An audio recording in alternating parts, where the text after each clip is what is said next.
Ir taip, visi, kas turit Biblijas, atsiverskite visi, kas turit atsinešę Biblijas. 1 Petro laiškas, 1 skyrius, nuo 3 iki 5 eilutės parašyta.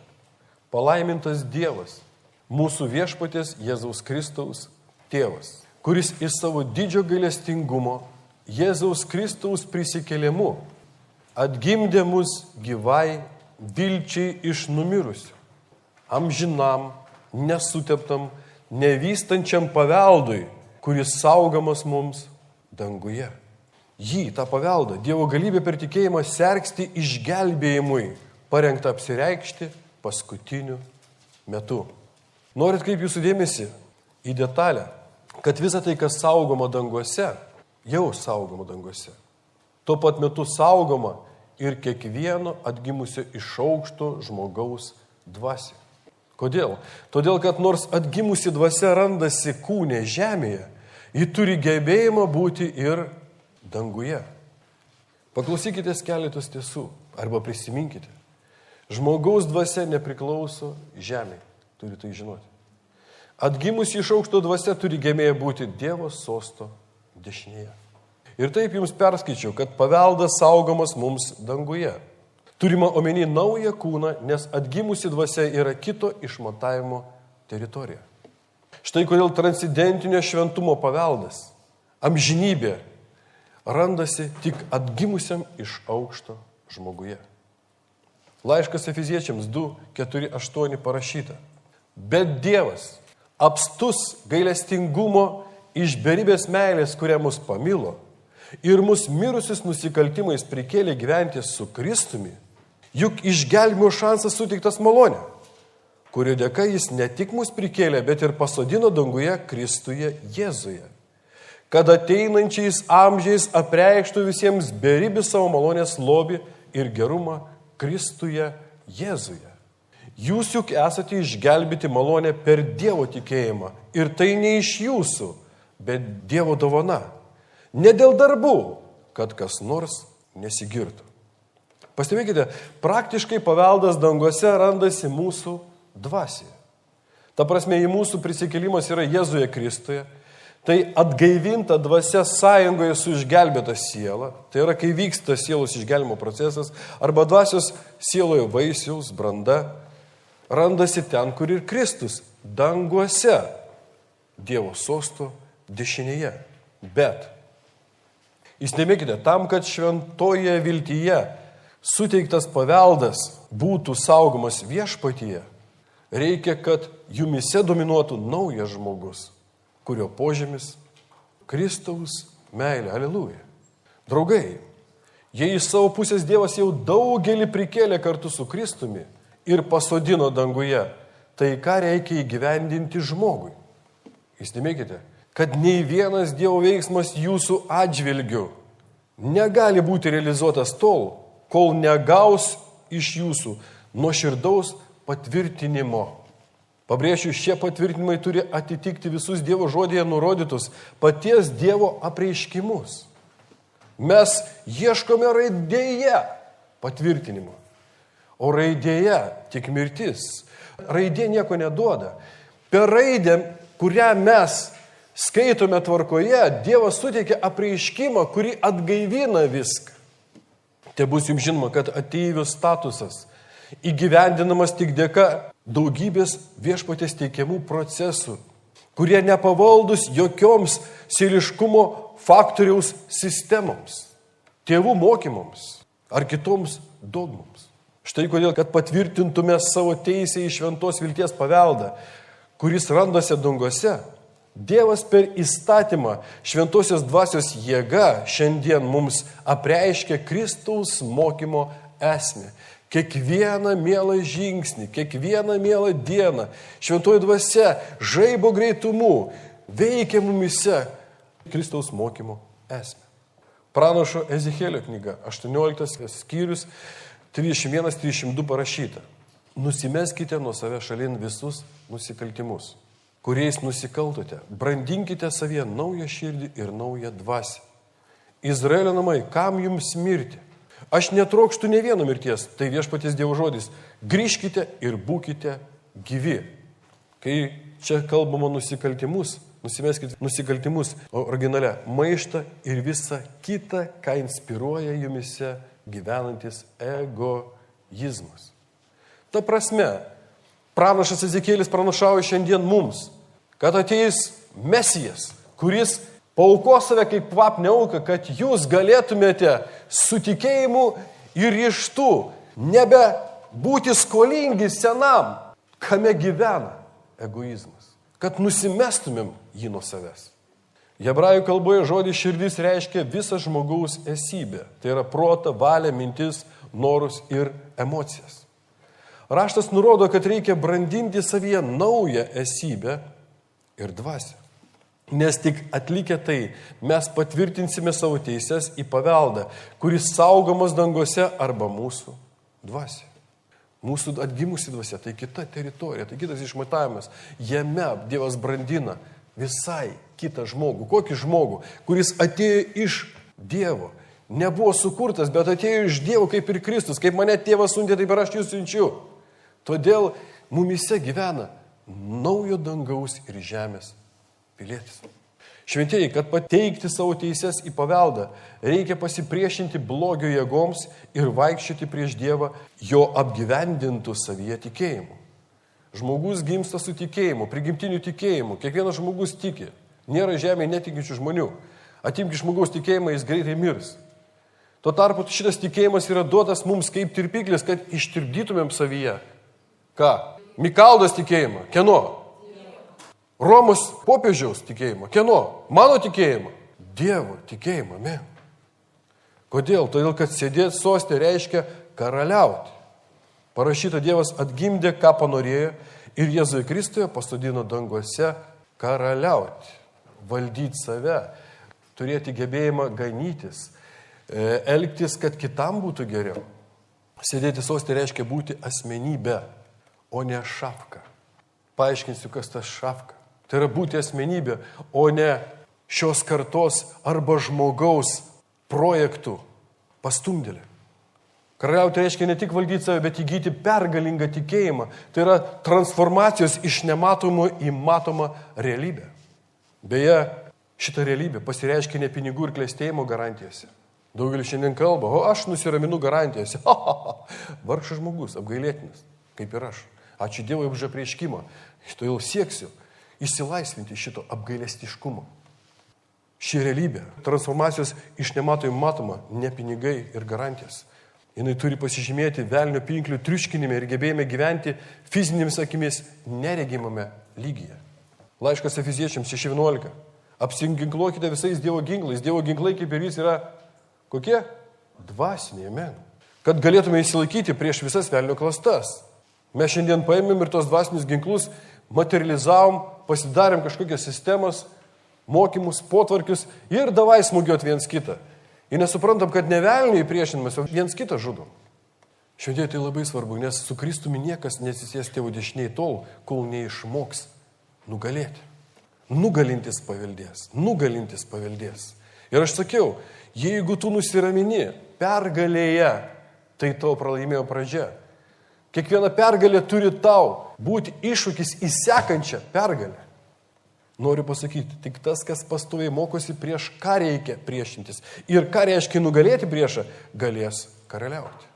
Jeigu tu melsies už priešą, už kurį Dievas sako, net nesimelsk, tu visą laiką būsi pralaimėtojas.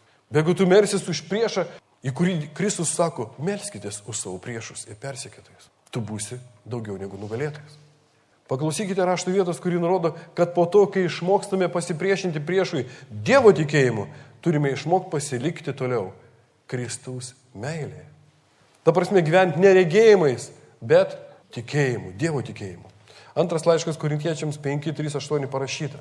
Todėl jei turime būti rasti apsirengę nuo savo teisumo rūbais, taip, jūs suprantat, Kristaus rūbais, todėl jei turime būti rasti apsirengę, nenogi, mes norime nenusirengti, bet verčiau apsirengti, kad tai, kas maru, būtų praryta gyvenimu. Dievas mus tam įruošia, suteikęs dvasią kaip užstatą. Mes visuomet ryžtingai nusiteikę, nes žinome, kad gyvenant kūniškai esame atskirti nuo viešpaties. Gyventi kūniškai tai remtis, leisti kūnui prievartauti mus, pateikinėti sąskaitas, kaltinti mus. Todėl, tai žinodami, mes renkamės gyventi Dievo tikėjimu, o neregėjimais. Štai kodėl visiškai pasitikėdami mes pasiruošę palikus kūno būstinę įsikurti pas viešpatį. Todėl, kad mes šiandien jau pateikiame, marindami, atmesdami senąjį, pateikiame ir siejame į naują kūną, kuris laukia mūsų danguje. Ir taip, per apaštalą Paulių viešpats moko, gyvendami seno žmogaus diktuojamais mokymais, jūs esate atskirti nuo Dievo. Bet vos tik kas pradeda remtis savyje Dievo tikėjimu arba Kristaus mokymu, o ne to, ką mato, girdi ir jaučia, yra viešpatyje. Štai kada tiek dvasioje, tiek danguose, tiek žemėje pasidaro vienas ir tas pats.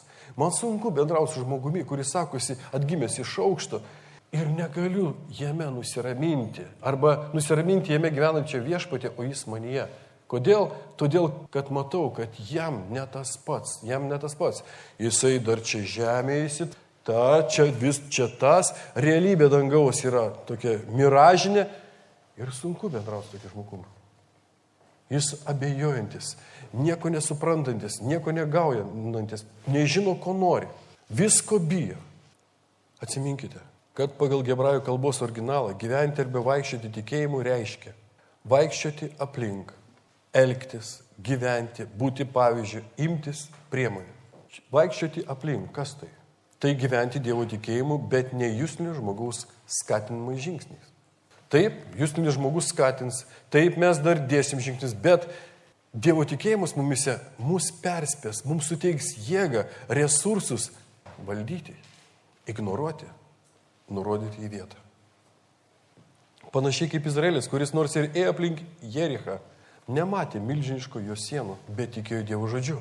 Tai yra tikėjo, kad tai, kad Dievas pasakė Jošuai, ne jiems visiems, Jošuai, išsipildys. Įsivaizduojat, kokia vietinė bažnyčia buvo. Jošuai pasakė jiems ir visi ėjo. Ir nebuvo ten. Jis išdurnėjo. Nesuprantu, ką jis čia daro. Matyt, susiturė su tais kanaaniečiais mūsų žudyčia. Ne, jie gerbė pastatytą Dievo valdžią. Lygiai tas pat ir su Petru. Jis ėjo ne vandeniu, bet Dievo tikėjimu. Ta prasme, kai Petras paklausė, jei tai tu viešpatį, leisk aš pas tave teisiu. Viešpats sakė, ateik. Mes žinome kino filmus, mes skaitome ir pasakome šitą istoriją, mes per šitą istoriją manipuliuojame žmonėmis, bet čiagi yra užslėpta Dievo išmintis. Čia kalbama, tu turi pas viešpatį paklausti, kai skaitai žodį, turi atrasti žodį viešpatį ir paklausęs, kad tai jis, ir išgirdęs, kad tai jis, eiti ir gyventi tikėjimu. Ir mes žinome, Petras žengė, bet vos tik pažvelgė į jūrą, kurios simbolis prigimtinių tikėjimo mokymo, kurio pasitikė sėlinės akis. Jis pradėjo skęsti. Kodėl? Todėl, kad pažvelgė regėjimu, o ne Dievo savyje tikėjimu. Tai bus jums žinoma, kad nėra žemė ne vienos ligos, kurios Dievas negalėtų išgydyti. Ir ypač, kai gydytojams tai sako. Aš ypač sujudu, kai man gydytojai sako, sakau, man jūsų diagnozė ne faktas, aš tikiu Dievo tiesa. Taip ir jūs turite reaguoti į tai, ką sako gydytojai, nors kokie jie profesoriai bebūtų. Supraskit, sėliškumo faktas tai dar netiesa. Aš ilgai galvojau, kodėl pas rusus taip yra gražiai. Du žodžiai, pravda ir istina. Istina ir pravda. Pas lietuvius tik tiesa. Bet šiandien man Dievas apreiškia, čia turime omeny, kad jie daugelis sako, čia faktas. Jie remiasi tokiu faktu. Bet pasakyk tiesa, jie tą tiesą gali iškaipyti. Todėl pas lietuvius yra faktas ir tiesa. Bet faktas tai yra sėliškumo nuomonė, o tiesa yra Kristus, neginčiama. Amen? Amen. Todėl Dievas visako Dievas. Jisai yra visagalis Dievas. Jis visur esantis Dievas. Jis gali išgydyti bet kokią ligą. Klausimas, tai kodėl daugelis serga ir neišgyja? Todėl, kad nežiūrint tai, jog visagalis teikia išgydymą, jie įtakojami pojūčių toliau reaguoja į skausmą, lygos simptomus ir generuodami prigimtinį tikėjimą sako, a kur tas išgydymas? Mangi vis dar skauda. Duokit tablečių greičiau, einu pas gydytoją, pjaukit, rieškit. Štai kodėl, kaip ir Petrui Kristus sako, mažatikiai, kodėl suabejojai, juk aš esu. Juk šitas Laikinas kūnas, jis neturi tavęs riboti. Ko tu taip įsigavinai? Krikščionybėje šiandien propaguojama 120 metų, bet palaukit, kodėl Kristus negyvena 120 metų? Krikščionybėje šiandien mokoma, kaip išgyventi ilgiau gyvenimėlį žemėje. Kai Jonas neišgyveno, aš turiu omeny Jonas Krikštytojas. Pažiūrėkim Kristaus mokinius, tik tai vienas sulaukė senatvės, o visi kiti buvo žiauriai nužudyti. Todėl sakau jums, nebijokite. Viešpats sako, aš esu ir jis yra apreikštame šventosios dvasios Dievo žodėje, kurį jinai apreiškia Dievo bažnyčioje arba Kristaus mokinių bažnyčioje. Todėl ir sako, šiandien dar kartą kartuoju, Dievas per tai sako, aš sakau tau, suras Dievo žodėje mane ir nustok abejoti, nes aš esu Dievas. Šventieji, nebijokite viešpačiu. Jis pastoviai mus gydo. Kodėl? Nes tai jam maistas. Ir jis gydo šiandien. Tik tiek, kiek mus atakuoja tas senas. Naujo nereikia gydyti, klausykit. Naujas yra jis pats. Jis gydo mus nuo tų čiaupų. Jis gydo mus nuo baimių, kuriamis mes leidžiame mus kankinti. Supraskit, kai beriaumotų velnis jumise arba aplink jūs, jis negali prie jūsų naujo žmogaus prisiliesti. Ir tiek, kiek tu įsigasti, vis vien paliečia ne naują, o tavo juslinį ir per ką tu kenti. Paklausyk. Dievo tikėjimas, kurį mes gavome dovanai, susikoncentravęs į šventosios dvasios apreiškiamą žodį, kuris išeina iš Dievo lūpų. Ta prasme, iš artimo bendravimo su Dievu. Bendravimas su Dievu nieko bendro neturi su mūsų sieliškumo faktoriaus emocijomis, jausmais, logika ir ką kalba žmonės, medikai ar mokslininkai. Paulius sako, jeigu esate prikelti su Kristumi, siekite to, ko siekia kurmiai. Tu aišku, kad ne. Siekite to, kas aukštybėse, kur Kristus sėdi Dievo dešinėje. Rūpinkitės to, kas aukštybėse, o ne to, kas žemėje. Ir taip, dėl mūsų paveldo apsaugos danguose visagalio vaidmo suteikus atgimimą iš aukšto, Kristaus mokinystės dėka pasodinti mus kartu su Kristumi danguose. Tuo tarpu, kad paveldas siekiamas danguose netaptų prakeikimu, mūsų atsakomybė Kristaus mokymo jėga pasipriešinus velnio klastoms išsaugoti, gerai klausykite savyje, Dievo tikėjimą, viltį ir Kristaus meilę. Didžiausia iš jų Kristaus meilė. Nes lengva pasakyti, myliu meilė. Kodėl taip ilgies nemyli tu nieko? Baikit. Aš turiu visą laiką omeny Kristaus meilę, kuri nieko bendro neturi su sieliškais jūsų paistalais. Pranašo Izaijo knyga 40 skyrius 30-31 parašyta. Argi nežinai, nejau nesigirdėjęs, kad viešpats yra amžinasis Dievas, visos žemės kūrėjas. Iš kur atsirado Hare Krišna, budistai ir visokie kiti šarlatanai? Kaip parašyta, viešpats Dievas, Izraelio Dievas yra visos žemės kūrėjas. Jis nepailsta, matot, nepavargsta, jo išmintis neištiriama. Nuvargusiam jis suteikia jėgų, bejėgį atgaivina. Net jaunuoliai pailsta ir pavargsta, vaikinai suklumpa, bet tie, kurie pasitiki viešpačiu, atgaus jėgas, pakels sparnus tarsi ereliai, bėgdami nepavargs, eidami nesustos.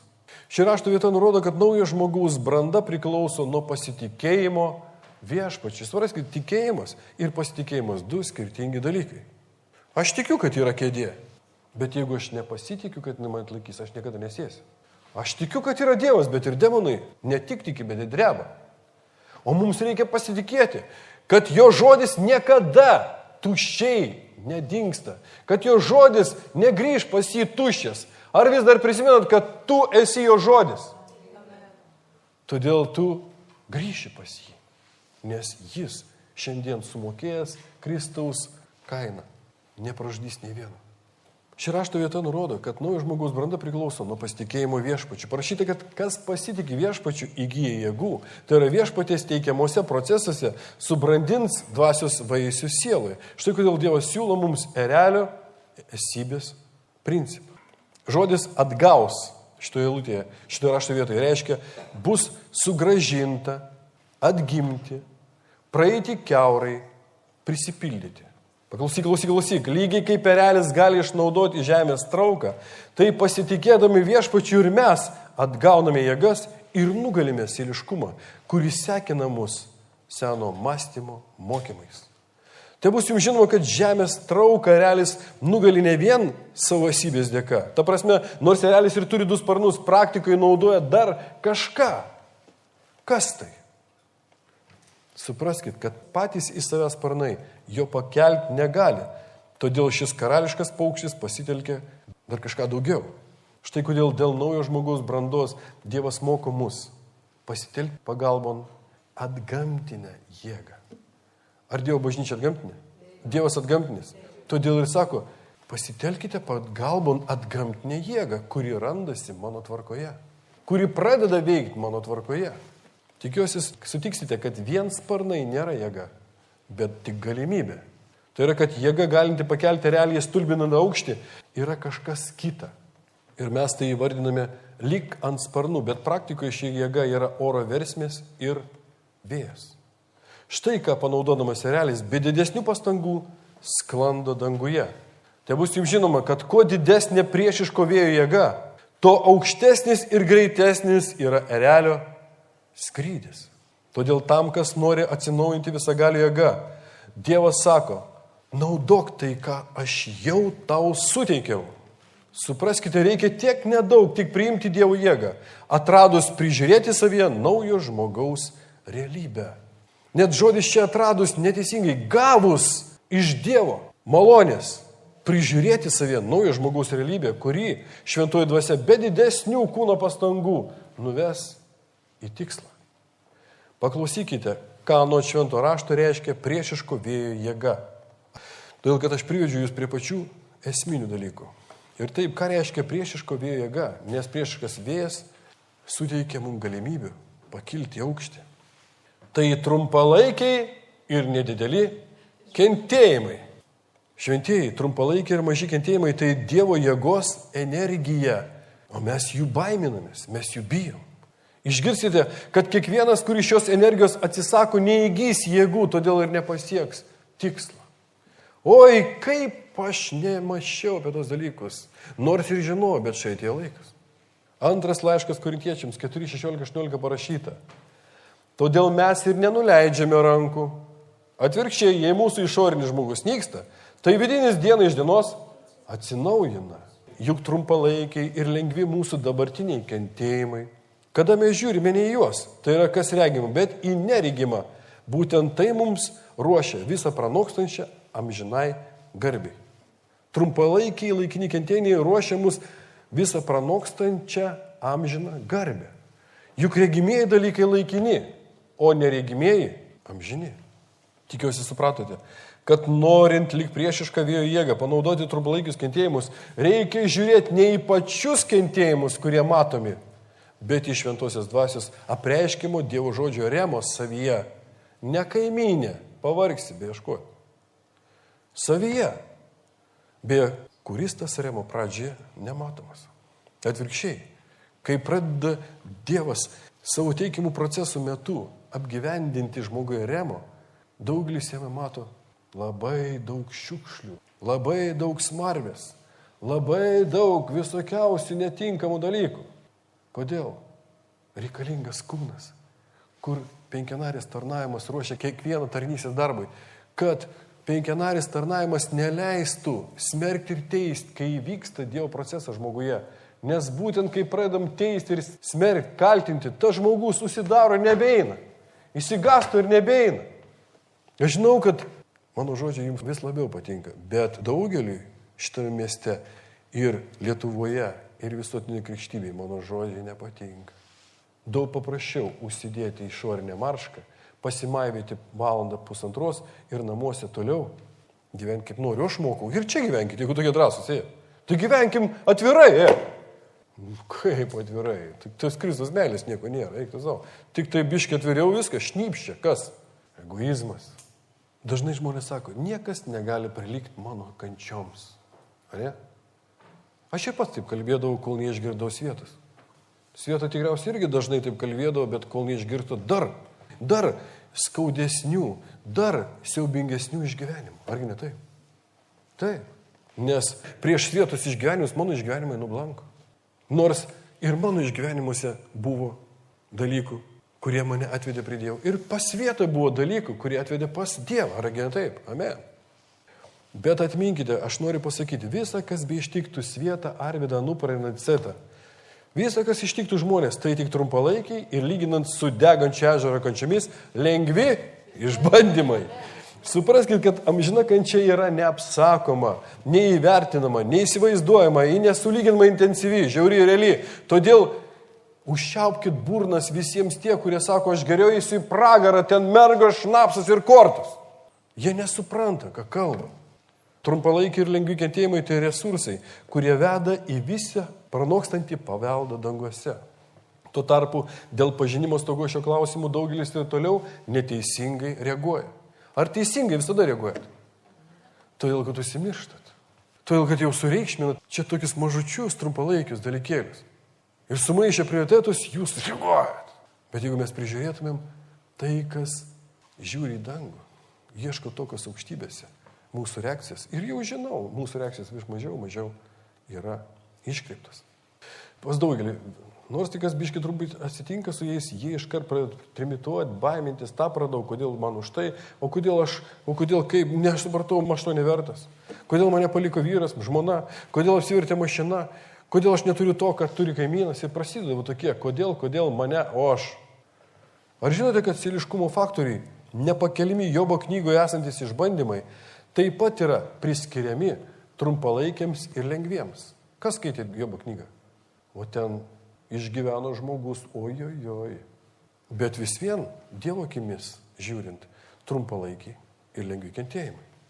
Prisiminkite, po to, kai Jobas pažvelgė į šios kentėjimus Dievo akimis, jie padėjo jam pakilti kur, žemiau ar aukščiau? Aukščiau, taip. Visa, ką jis turėjo iki tol, padvigubėjo.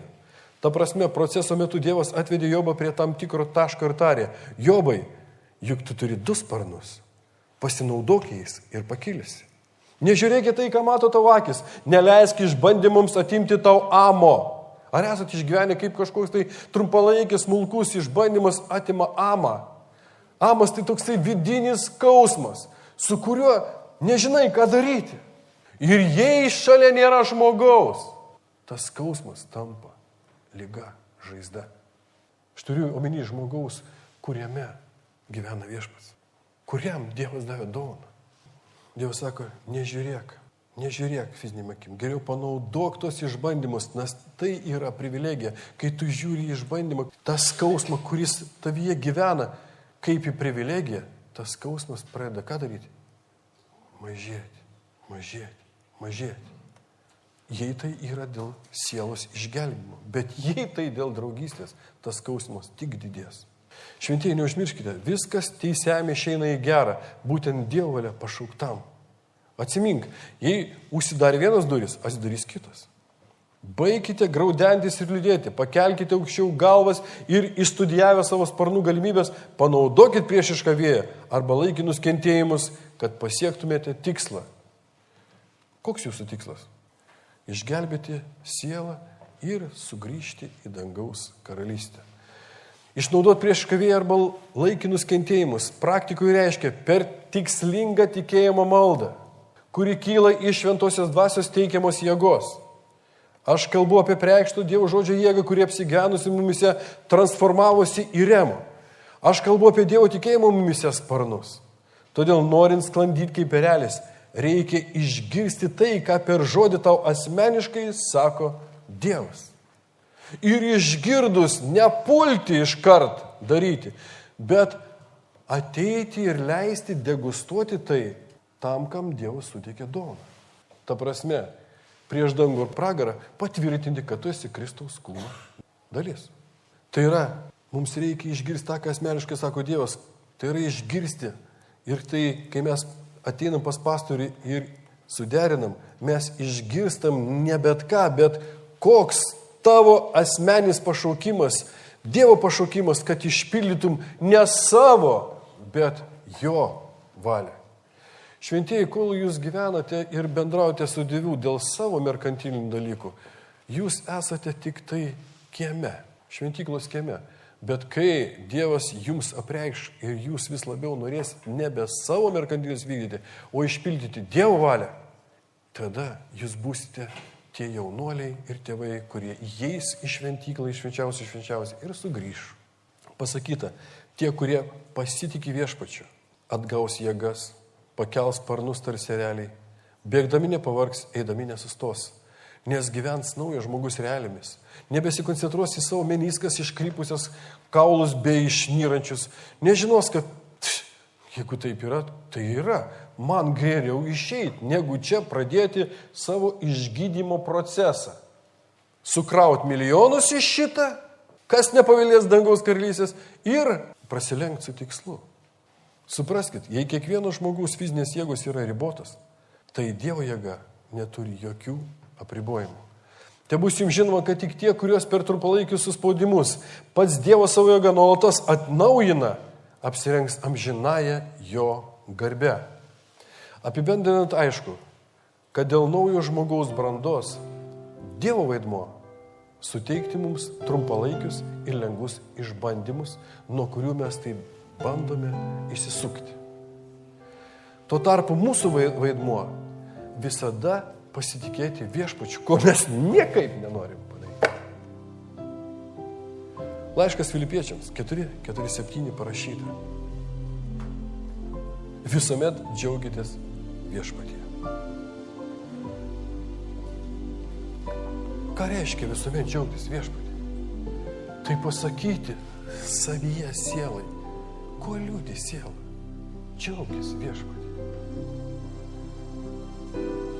Kai mes taip kalbam sielai, mūsų akis, nosis, lūpos dar gali turėti liūdną mimiką.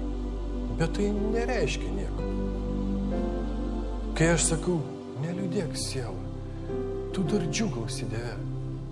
Aš esu tas, ką liepia daryti viešpats. Visuomet džiaukitės viešpatį ir vėl kartuoju, džiaukitės. Jūsų nuolankumas tebūna žinomas visiems. Viešpats yra arti. Žmogus, kuris žino, kad viešpats jame ir jis viešpatyje. Jis nuolankus, žodis nuolankus, jis turi gebėjimą savyje ganytis. Jis leidžia ganyti save šventai dvasiai. Kas beivyktų, jis nepuola ir neinkščia, kaip šėtonas sako, kaip Dovydas sako naktimis. Ir aš šią naktį išgyvenau kaip Dovydas ir dėkoju Dievui už tai. Dvasios savo nepatrau. Dvasios savo nepatrau. Nieko nesirūpinkite, bet visose reikaluose maldoje ir prašymų. Su padėka jūsų troškimai tesidaro žinomi Dievui. Ir Dievo ramybė, pranokstanti bet kokį intelekto supratimą, sergės jūsų esybę ir apmąstymus Kristuje, Jėzuje.